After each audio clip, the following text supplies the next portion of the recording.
I would look for how do you get know-how plus practice. And that could be a mix of books and blog posts and podcasts plus your own practice. It could be a course or a workshop. And then when you feel like, okay, I've practiced this skill, but I'm still struggling to apply it. Like my organizational context is challenging. I need somebody to help me get out of my own head. That's where coaching is really powerful. This episode is brought to you by SuperInterviews from Sidebar. If you're actively interviewing or thinking about your next career move, SuperInterviews helps you get ready for high-stakes leadership interviews fast. It's an AI-powered interview readiness system trained on real, role-specific hiring rubrics from companies like Google, Meta, and Apple. You'll practice real leadership questions, get instant feedback, and build the clarity and confidence to win the room. Like having a mock interview with someone on the inside who already has the job without the scheduling and awkwardness. Why go in guessing when you can walk in knowing you're ready? Join hundreds of professionals already sharpening their stories, spotting blind spots, and landing real offers. Start your free trial at superinterviews.com/WIP. That's superinterviews.com/WIP. Okay, everybody, welcome to the Women in Product podcast. I'm so excited for our guest today. This is Teresa Torres. Teresa is the founder of Product Talk, which is her business that has coached and trained, 20,000, 16,000 product managers around the world. I've had the opportunity to be a part of that community, and she has a very vibrant group of PMs that are so focused on their art and their craft within, and then also is the author of Continuous Discovery. Welcome, Teresa. Thank you. I'm excited to be here. We're so excited to have you. This series is meant to help product managers from ICs all the way through executives, demystify product coaching and training. And we had a bit of a conversation earlier about the differences between coaching and training in the context of developing one's product practice. And so I thought to start things off, maybe you can help us understand what your perspective is on those things. Yeah, I'll share a little bit about how I kind of got into coaching and then use that as and then how I moved into training over time as a result. So sure. I did a master's actually in a learning and development program. And that's where I got introduced to the world of coaching. And so up until that point, I'd been in a traditional product and design roles. I was running a startup. It was like the 2008 recession, and I was running a recruiting startup. It was brutal. And so for my own personal sanity, I went back and did a master's part-time. And it was in learning and organizational change. And in that program, I got introduced to this idea of coaching. And what I love about coaching is it's an opportunity to really hold space for someone and reflect their thinking back to them, help them see their own thoughts, help them. One of the key concepts in coaching is this idea of asking powerful questions. And I think in the tech world, we rarely have time to reflect, right? We're so busy doing that having somebody who can ask you these questions in a way that gets you to kind of slow down and reflect is really powerful. And so when I was introduced to the idea of coaching, I was like, wow, I really want to bring this to the tech world. But this was 2011. And I remember I searched LinkedIn for product coaches, and there were none, zero, which is very different from today. We have 1 million product coaches.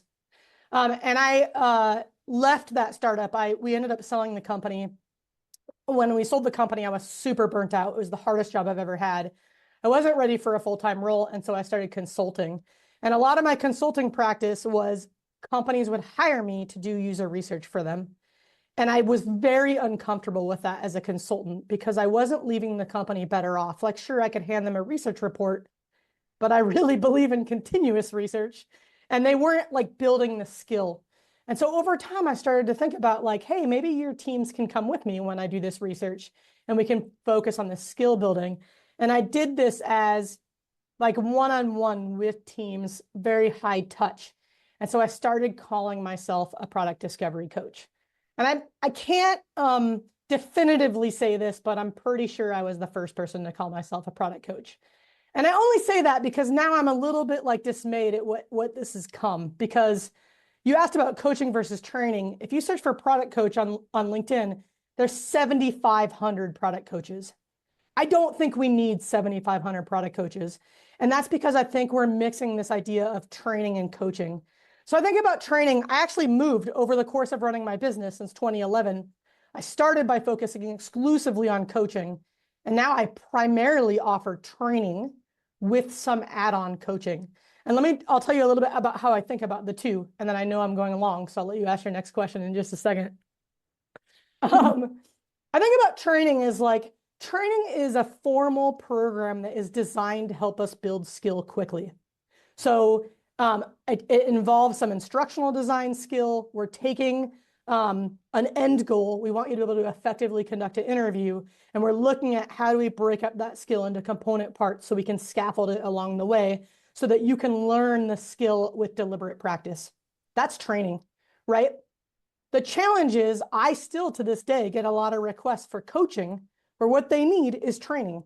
And the reason why in my business I moved from coaching to training is I noticed when I worked with teams, they didn't have the fundamental discovery skills. And so as a coach, I was spending one-on-one time with teams, teaching them how to conduct an interview, teaching them how to conduct an assumption test. And that's not the most effective way to learn, right? We can take a class, we can read a book, we can read blog posts, we can build our skill through practice. Whereas coaching is more like, okay, I know how to conduct an interview, I have the skill, but something about my organizational context is blocking me, right? I'm stuck. I don't know how to get access to customers. I have tried all the tactics. I'm running into a challenge with my boss where they don't want me talking to customers, and I need help reframing that and positioning it to them, right? So if we think about coaching as like my job is to hold space and help you reflect, that's really great for this like overcoming obstacles. It's not really great for building skill. And so we still do both. I think there is a need for both, but I don't think the 7,500 product coaches out there are holding space and asking powerful questions. And I don't even think they're doing training. And this is where, like, if you're looking for a coach, what you want to look for is a lot of people that are in the coaching role right now, they're just jumping in as a team member and helping. And they don't have a learning and development mindset. And I think this is really dangerous because it's like consulting. They're going to jump in and help, and you're going to get your work done. But when they leave, have you built skill like you would in training? Have you reflected like you would in coaching? And so I love that like the stigma of working with a coach has been removed, but I'm not really sure what most of us are calling coaching is coaching. And I'm not sure it's training either. It's this weird, let me just jump in and help. Right. I can see that, right? It gets muddy sometimes when you're thinking about coming in and being part of the team versus, staying a little bit on the outside and really understanding the product practice of that team and how to make it better. Oh, go ahead. Just to clarify, like, I'm not poo-pooing the 7,500 coaches out there. I'm sure I know a lot of them are amazing people. I think a lot of this is Marty Kagan has done a ton to promote and destigmatize coaches, which I think is good, overall net positive. But it's also motivated a lot of people that don't have a coaching background and don't have a training background to kind of get into the field. So like any field, when it becomes popular, if you're going to work with a coach, you got to find someone who has a coaching background, who understands the role of coaching. And they do exist. Just like when you're looking for training, you want to find someone who knows how to design a good training, and they exist as well. Right. What do you think might be some good ways or, to do a sniff test on whether somebody has the right coaching experience to do coaching versus training? What would be some good indicators of that? Yeah, so like if I'm an IC and I'm trying to figure out, do I need training or do I need coaching, and how do I pick? The first thing I would ask is like, is there a hard skill I'm trying to learn, right? Like, do I need to learn how to conduct a good interview? Okay. If that's the case, if there's a hard skill involved, I want to learn how to use opportunity solution trees. I want to learn how to run assumption tests. I want to learn how to define good outcomes. I would recommend you start with learning materials. So it doesn't have to be a course. It doesn't have to be a training. It could be a book. It could be blog posts. It could be podcasts. If you're a self-learner, those might be enough. If you need, the thing is, we don't build skill by consuming. We build skill by practicing. So some of us are good at reading those things, consuming, and then practicing on our own. And if you're one of those people, you can probably just stick to books and blog posts and podcasts. But if you need more structure for practice, then that's where like a course or a workshop can be really helpful. Now, here's where it gets tricky. A lot of us think we're good at the hard skill, and sometimes we need a coach to help us see the gap. So I know lots of people that are conducting interviews. They're like, yeah, I've been conducting interviews forever. And then I observe an interview and I'm like, oh, there's a pretty big gap in your interview skill. And there's nothing wrong with that. Like, when did we learn how to interview, right? Like, a lot of us just learned it by doing. And if we didn't have feedback, we may not know that we're not doing it well. So if you already know, like, I've never done this thing and I need help with building the skill, I would look for, how do you get know-how plus practice? And that could be a mix of books and blog posts and podcasts plus your own practice. It could be a course or a workshop. And then when you feel like, okay, I've practiced this skill, but I'm still struggling to apply it. Like, my organizational context is challenging. I need somebody to help me get out of my own head. That's where coaching is really powerful. And so I think the first thing to get clear on is, what's your learning goal? Do I have a skills gap? Do I need more practice? Do I need help overcoming obstacles? Am I just stuck? Coaching is great for I'm just stuck. Right. And I think that's where then you can also just lean into some of the other leadership components of coaching, which might have to do with, and you speak to some of this in your content too, but, how are you getting and developing that trust with sales team or the other people in the C-suite, so that you can really help bring some of this discovery approach to your product strategy? Yeah. And I'll share, like, we mix these models. So our courses are our training. And that is my primary business. And a lot of that is because as a coach, I saw over and over again, I was spending coaching time training. That's really inefficient. Coaching is a high touch, high value, meaning it's expensive activity. Training, you can have 40 people in the room and it doesn't have to affect your learning experience, right? And so for everybody that thinks they need a coach, you're actually going to save yourself a lot of money if you first think about, like, do I really just need skill building? Maybe I should start with a book or a class. And I don't want to discourage people from a coach, because we do learn from modeling. And a lot of these coaches out there are modeling, like they're jumping in with your team and they're modeling how to do something. And we do learn from having somebody model the activity for us, but it's not the most efficient way to learn. Like, you see someone model it one time, that doesn't mean you can transfer it to the whole rest of your job, right? So there's this concept of deliberate practice where, like, we need to practice, get expert feedback, practice again, get expert feedback. That's how we're going to build skill. And so what we do in our programs is we train in the context of a case study. We're creating repetitive practice with expert feedback. And then we coach as you try to apply it to your own organizational context. That's great. Yeah, I was going to ask, and you just shared, one of the things about training that can be challenging is if it's really kind of isolated, right, in context. And so when you're doing your training sessions, they're over a period of weeks, I believe, right? And people are bringing their real life case studies and work to that experience, so they can really be doing a lab almost, or practicing. Is that right? Yeah, so in class, we actually work on a case study, and it's a real world case study. So we're acting like we're a product team on a product that everybody knows and loves. And then we work through one of the habits in the context of that case study. And we do that by design. There's a lot of educational research that shows we actually learn more in the context of a simplified case study, because we can focus on the lesson. Whereas when we learn it for the first time in the context of our own work, we're so focused on the work and the quality of the output because it's high stakes, right? So we first kind of create this simulation. We're pretending we're a product team. You're not that close to it. It allows you to kind of focus on the lesson.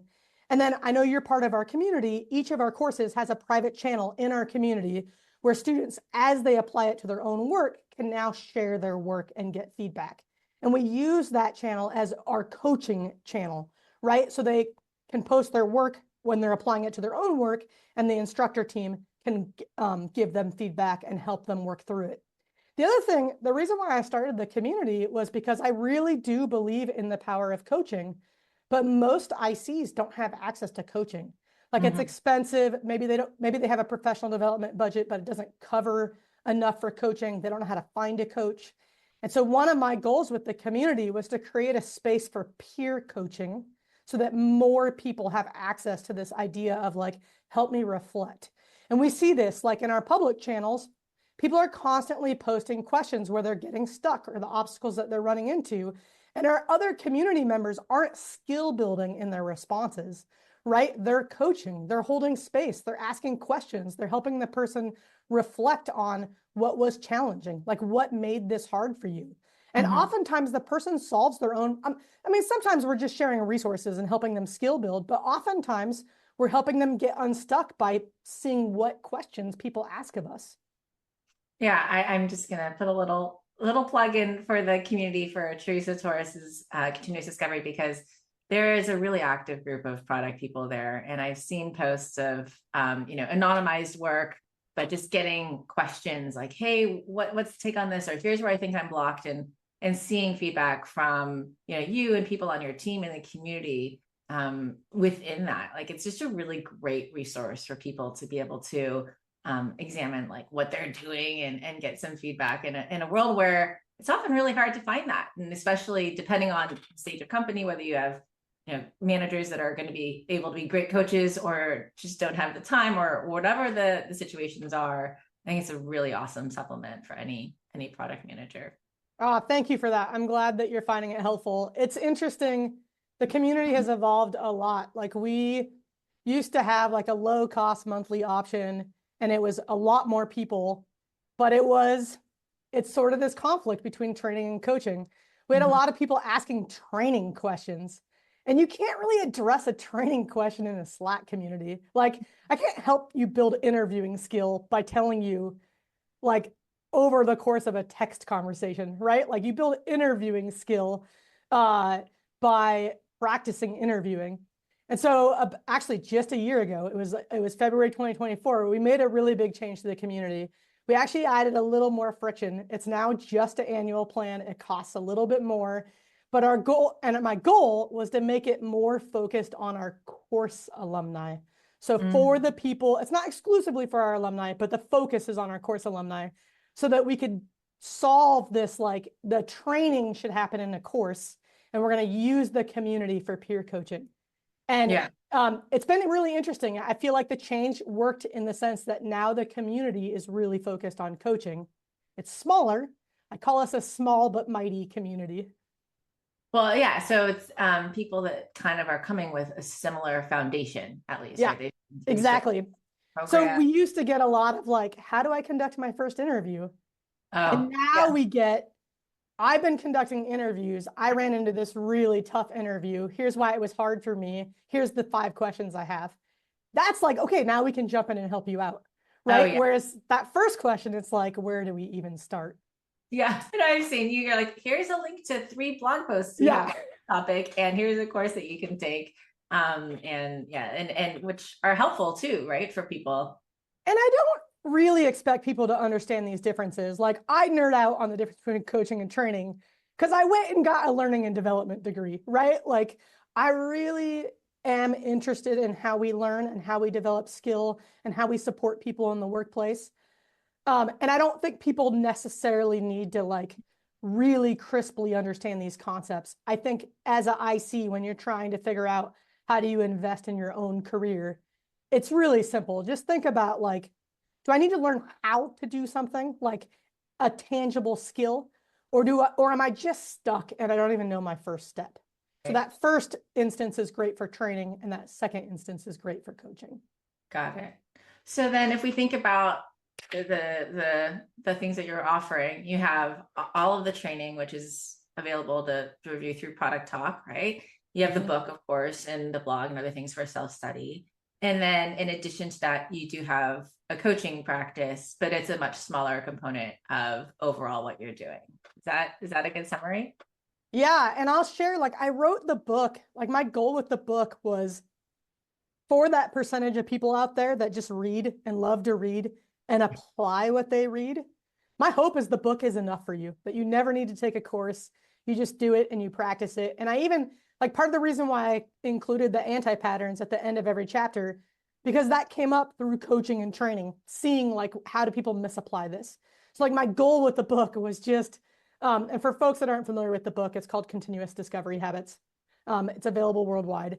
I literally wrote it to be immediately applicable. And so like if you're one of those people where you read a book and you're like, great, I'm just going to apply this, it's probably enough. A lot of us are not that way, right? We consume a book and we just move on to the next book. And we need like dedicated space to practice. And so that's where I think training is really helpful. It's going to create dedicated space to practice. But the thing, again, evaluate the trainings that you're picking, because a lot of trainings, you're getting an expert just talking at you. If I'm looking for training, I would look for trainings that are designed around deliberate practice, right? We're skill building. We're not just getting edutainment. Especially if you're spending your own money. Like edutainment's fun, but you have Netflix for fun for way cheaper. I would really look for like, how are you building skill? And any course should tell you exactly what skill you're going to be building and working on and how much practice you're going to be getting. And then we do still offer coaching, but we limit it to alumni of our training programs. And that's because we don't want to spend coaching time training. Right. I think that makes a lot of sense. I mean, as someone that's, gone the book and self-study route, but also joined the earlier version of the community, I think that I've got into organizations and well, I know I have, and said, let's do an opportunity solution tree. And it's a little nerve-wracking, right? Like saying, let's try something different. And when, you go to some place where the problem statement on their PRDs is that the solution doesn't exist, right? Right. It's a little bit different to say, okay, well, let's try to understand what the business outcome is that we're trying to achieve and to map that out. And so I can imagine very much like having the training to have the intellectual understanding of how to do the activity is important, but then the support community to kind of like keep you energized also through really, bringing these new tools into practice in an organization could probably be really powerful. So yeah, I think the opportunity solution tree too is the hardest one, because the purpose of an opportunity solution tree is to visualize your discovery work, which means in order to have a good opportunity solution tree, you need to know how to do discovery well. So people think about it as like, oh, this is just a task. I'm going to create an artifact. But that's not really the point of it, right? The point of it is we're going to use this as a team as we do all of our discovery to stay aligned. And so to do an opportunity solution tree, you need to know how to define a clear outcome, which a lot of people don't know how to do. You need to know how to conduct good customer interviews, because that's where your opportunities come from. You need to know how to frame opportunities. I mean, I can't tell you how many times I see an opportunity of like, I want filters. That's not an opportunity. That's a feature request, right? And then we have to know how to get into like comparing and contrasting and choosing a target opportunity and generating lots of solution ideas and comparing and contrasting at the solution level and assumption testing. So like really to use an opportunity solution tree, we have to have good discovery habits across the board. So it's almost like it's the last thing we're learning how to do.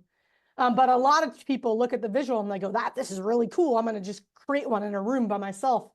And we're kind of missing the point of the artifact. And like the peak of this was I saw a company created a one-click opportunity solution tree AI tool. And I was like, oh, the point is not having an opportunity solution tree. The point is like all the work that goes into what it represents. And so it's hard, right? Because people get excited about a framework, but even just yesterday on LinkedIn, I saw somebody posted their Miro template for an opportunity solution tree, and every opportunity on it is a solution. And everybody's excited about it. I'm like, okay, I clearly have more work to do. Yeah. It's right. There's a debate, right, to have, or not debate, a good discussion to have about the power of frameworks, and then how and when to use these tools, and that's where some of that kind of outside in advice through coaching, I think, in the right context can help people, right? It's not just about seeing the boxes and lines on a Miro board. It's about understanding the full context, and so perhaps that's gainable through training or through some of the interactions with a teacher in a training context or through coaching.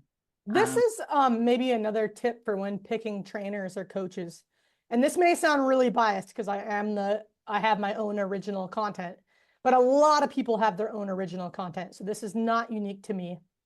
If I'm picking a trainer and a coach, let's say I want to learn about opportunity solution trees, go right to the source. Yeah. Like if I want to learn about jobs to be done, I'm going to Bob Moesta. I'm not going to the 17,000 other people that teach jobs to be done. Right. And I think it's really important because work gets so misinterpreted. It's like a game of telephone. Every hop away from the original source is getting misinterpreted. If I want to learn about OKRs, I'm going to Christina Wilkie. Or right. And I actually think Christina does a better job than some of the material coming out of Google, which is funny because Google popularized OKRs. They originated at Intel, right? But I think in every domain, there's a definitive source that I think what you're looking for is a good combination of like they know the framework or the tactic or this tool really well, and they know how to teach. I think that's really important when you're looking for a trainer. Yeah, I think that's really good advice. We talked to Marty Kagan earlier, and he said, he has people that he's recommended in his books to show the illustration of profiles of people that are good coaches, and said, reach out to me and I can help put you in touch with people that we recommend. Yeah. And of course, through your community, you've got an amazing set of coaches as well. And I think going to the source makes a lot of sense. So I'd love to talk a little bit more about, we talked about how people can identify when they should hire somebody for coaching or training, like start off with a book, understand more about your, your own learning style, right? Because you said you had learning and development experience, right? So are you somebody that can be self-motivated going through a book or would benefit from a training? And I'm trying to think, if I were a product leader and I just knew that there were some challenges within our organization in terms of how we were doing product, like what are some good kind of discovery questions that I could ask of myself or even my product or my stakeholders if I wanted to just do a little bit more discovery about what my actual opportunities are, if we think about like the product practice as a product? Yeah, one of the things that I think a lot about is like, how is a team supposed to know if they're good at discovery? Yeah. And I have two good coaching questions you can ask yourself. Okay. So if you work in a sprint, which a lot of us do, whether it's weekly or bi-weekly, or maybe you're doing shape up and it's every 6 weeks, I don't think the cadence matters, just every end of a chunk of work. If you're already doing a retrospective, right? A lot of us do delivery focused retrospectives. Just add two questions. What did we learn during this sprint that surprised us? Always there's something. How could we have learned that sooner? And especially if you're at the point where what I like to do is like, let's say you're using Shape Up and you're doing 6-week cycles. At the end of your 6-week cycle, you just shipped something. So you can do a retrospective on the delivery of that. But you're also 6 weeks into something being live from the previous cycle. And so I think it's really impactful to ask those questions about what you shipped in the previous cycle. Something's now live. It's either meeting expectations or it's falling short. The vast majority of time, it's falling short. Sometimes it's wildly more successful than we thought, which is great, but you still need to do a retrospective on it. So what surprised us? This was wildly successful. We weren't expecting it to be, or nobody's using it. Why? Right? And then if you get into how could we have learned that sooner, that's your reflection question on where in our discovery process do we have a gap? And these questions are way more powerful if you've instrumented your product and you can literally see the gap.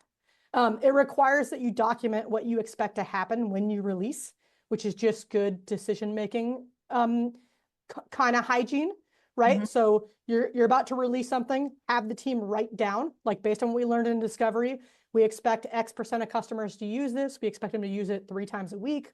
We expect them to get to this level of completion, whatever it is, like here's what we expect to happen. And at the end of the next cycle, expose the gap.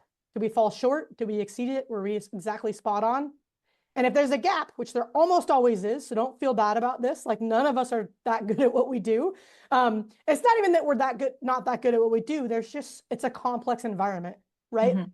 So there's a lot that's out of our control, but we can use this to now reflect on what did we miss? There's probably an assumption we didn't test. Can we identify that so that we start to hone our judgment for what types of assumptions do we tend to miss in our discovery? Maybe it wasn't the right opportunity to solve. Customers don't really care about the opportunity. What did we get wrong in our interview? Did we frame it incorrectly? How do we get better at that? And I find that those two questions, if you build a good reflective habit of asking them on a regular basis, it will guide you to where you have gaps in your discovery. Mm-hmm. No, that's really helpful. I had thought that perhaps you're going to say, like, how many times did you talk to a customer over the last week? But perhaps that's the outcome that naturally comes from that deductive logic. Like when you're like, what happened? How did it, like, what did we learn? How could we have learned that faster? And that's one of the potential avenues to optimizing that. Yeah, so tracking activities is good for like just tracking general hygiene. Like, are we talking to customers every week? Are we testing assumptions every week? Are we making progress on our outcome every quarter? Like, these are the things that we care about. But if you're talking to customers every week and you still see a giant gap between what you expect to happen and what actually happened, you need that feedback. It means your interviews aren't as effective as you think they are. Your assumption tests aren't as effective as you think they are. So like building the habits and like having a regular cadence of doing the habits is like our baseline. Then we want to get into how effective are our habits. And that's where those two reflection questions really help.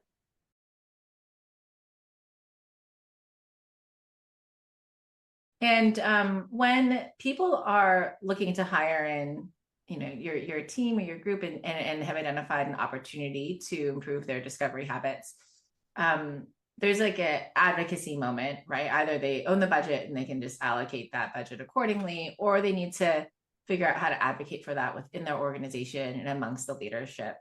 And one of the things that I've experienced is that often I'll hear people say, oh, we need to improve the skills of the product team so we can improve our velocity and like be faster, right? And that leads into things like, just the output versus outcome focus. Yeah.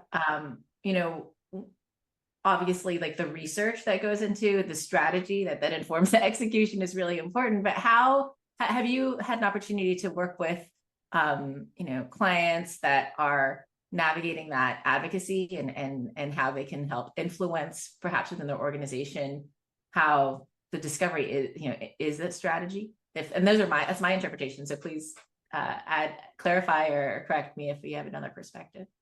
Yeah, so I think when it comes to advocacy, the first thing you have to understand is, what does the organization care most about?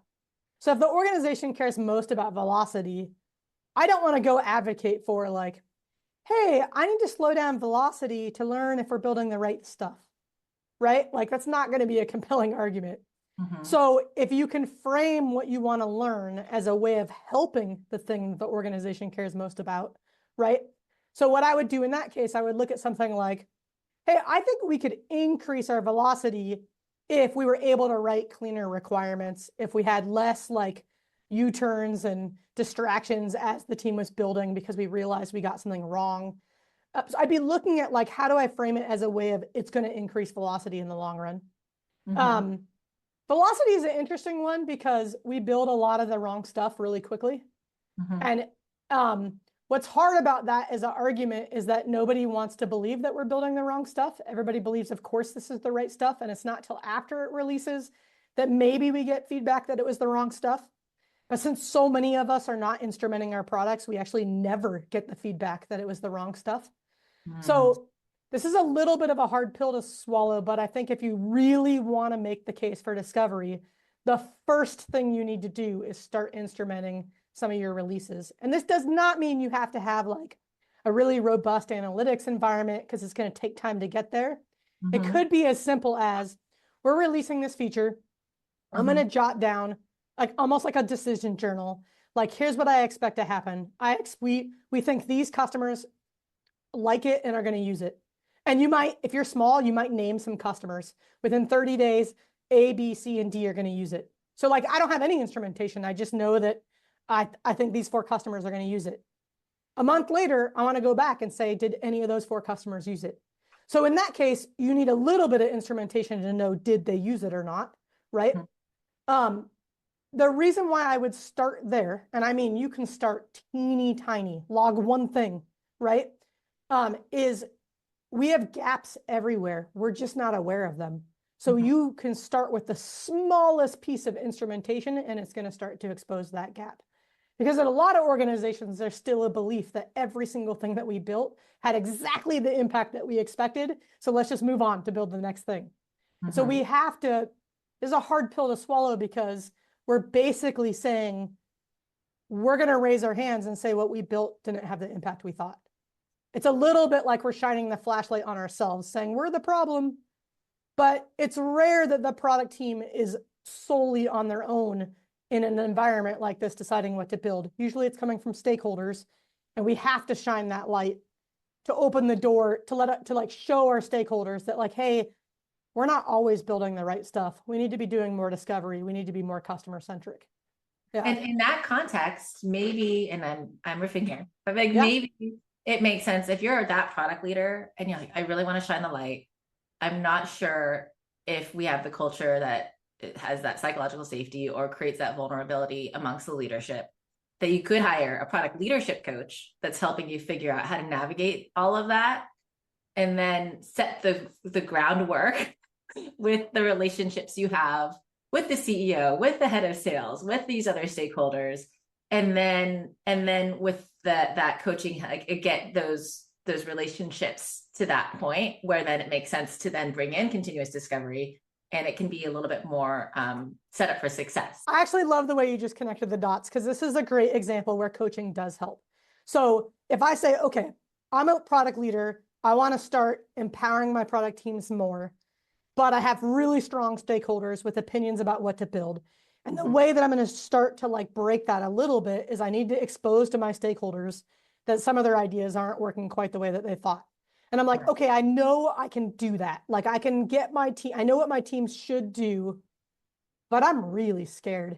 Like this is a scary thing. And there's crazy interpersonal dynamics, and this person may be more open to it, and this person's going to be, I'm just scared to even bring it up with them.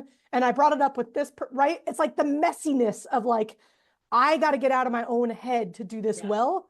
That's where a coach is amazing, right? Because a coach can help you work through that fear. A coach can help you with understanding where each stakeholder is coming from and how to position this. Whereas that's not a hard skill. There's no hard skill to learn about like, oh, I need to learn how to conduct an interview. It's more of, this is messy. It's a messy organizational tangle. I need a sounding board. I need a thought partner. I need someone to hold space and help me reflect on what's the right way to do this. And that is a great coaching example. Right. So that's then pairing the product leadership coaching with then the product skills coaching and training that can come in. And actually, this is an interesting point, because in our business, we get a lot of product leaders, so heads of product, CPOs, VPs of product, that come in and they frame the problem as, we're going to move to a product operating model, and Marty Kagan's language. And the gap that we have is our product teams don't know how to work this way. Okay, that's true. They don't know how to work that way, and they do need training, but that's not the full picture. The product teams need training. Yes, that is true. But every leader at the middle management level, at the senior management level, and all of your stakeholders also need training. They need training on how their job changes when you empower your product teams. And they probably don't just need training. Leaders in a product operating model have the most to lose. They have the most to gain as well, but they have the most to lose. When you're used to building, saying, put this in your backlog, and now you're saying, I don't care what you put in your backlog, just drive this outcome, that feels like a loss. And so we often need product leadership coaching to help them work through that loss and to help them get excited about the future and the gains they're going to get, and not just focusing on what they're going to lose, to help get through that transformation. Oh, that's so powerful. That's such a powerful thing for, I think, even product leaders to hear. Like, it is scary. And, it is. And it does require, building a different set of skills, which a product leadership coach can support with. Then that begs the question for me, and I'm thinking about, for example, a hypothetical CRO that's used to selling something on a napkin at a lunch that, whatever they need to do to close the deal and earn the quarterly goal, right? Because they have an OKR, right? Of the CEO told me to sell this much stuff in Q4 and I'm going to do whatever I need to do to sell it. And then shifting to, oh, wait, I need to help find design partners so that the product team can do this. And they want to talk to all these customers. It's such a huge shift in behavior from a non-product organization. How do we help our other teammates in the company and shift into that kind of new way of operating? In an ideal world, I'm going to start with the ideal and then I'll get more pragmatic. Okay. In an ideal world, I think the whole company should work under the product operating model. Right. Like when I get asked all the time, hey, Teresa, have you ever seen customer success teams use opportunity solution trees or HR teams? Or what's funny is I just ended this engagement, but for the last 7 years, I think I taught for Northwestern University. That's where my master's is from. And I taught in the same program that I got my master's from. And most people it's a learning and development program. So most people that go through that organization are HR people or management consultants, sometimes executives. And what I taught was the discovery habits. Mm-hmm. They learned how to apply the discovery habits to organizational effectiveness challenges. So things like employee engagement, team collaboration, what's our hybrid work policy, right? And I had to change absolutely nothing. Mm-hmm. Absolutely nothing. I had to change the examples, right? But the habits themselves and how they were putting them into practice, exactly the same. Part of this is because I grounded a lot of my frameworks in decision-making, problem-solving, critical thinking research, and not like on what the best tech companies do. Mm-hmm. So I think it is more of a universal like problem-solving approach. But sure. Part of it, I think, is because I think the way empowered product teams work is the future of business. And I think we're going to see, just like a lot of people think agile is the future of business, although agile has kind of been bastardized. Yeah. I do think that these are tactics that help us solve open-ended problems. And almost all of business is open-ended problems. Like we're never going to be done engaging our customers. We're never going to be done trying to engage our employees. We're never going to be totally satisfied with how we collaborate. They're all evergreen challenges that we're going to work on forever.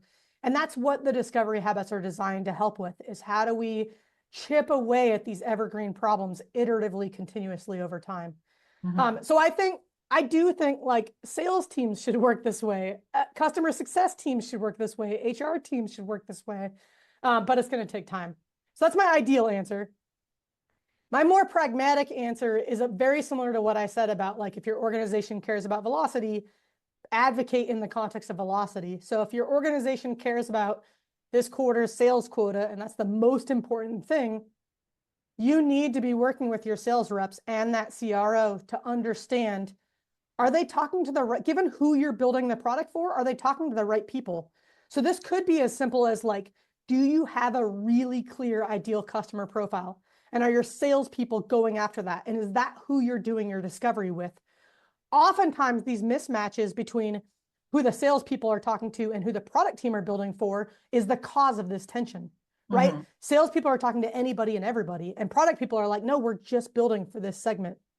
Mm-hmm. Or worse, they're both talking to everybody and anybody, and they're trying to boil the ocean. So my pragmatic answer here is get everybody in the organization around, aligned around an ideal customer profile.